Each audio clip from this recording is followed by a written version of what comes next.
favoring value over growth? Well, we haven't seen a disparity between value and growth to this extent since 1999. And while many things are different than 1999 in that we have real companies with real earnings, unlike the dot-com bubble that we experienced, so things are different in a way, but that disparity has to come back to a reversion of the mean. So we expect that. We've seen it more so in the small and the mid-cap space where value has outperformed growth, and the area that it hasn't is in the large cap space. So that's what we're saying, more of a tilt on the large cap space towards value.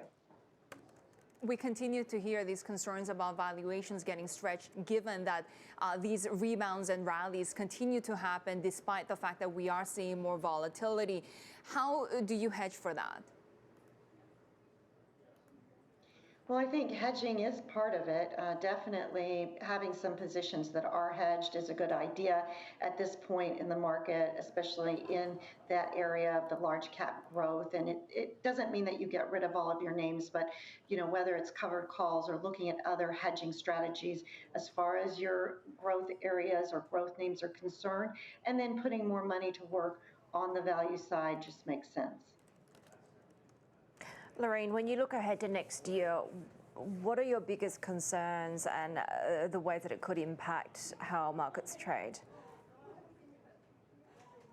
Biggest concern is around the Fed and a misstep by the Fed, which we all are concerned about. And of course, that's where you see some market movement when we hear a change in position, a change in tone.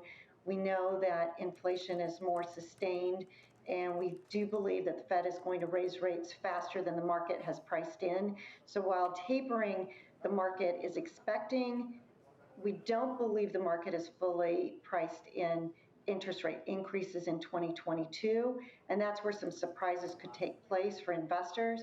And that's why investors need to be very careful on the fixed income side where they're positioned, and into positions that are more agile in an interest rate increasing environment. Areas like bank loans, areas even like mortgage-backed securities would be better protected than treasuries would be. The one area of tech that you do like is semiconductors, as well as the sort of EV adjacent exposed assets, right? How do you invest in that for your portfolio next year?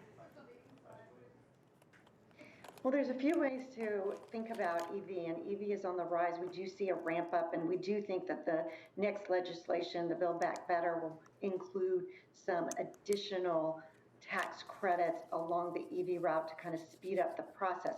So with that, you've got increased production in the EV. You've got more and more of the manufacturers looking to increase their EV, and with that, it's going to take more copper.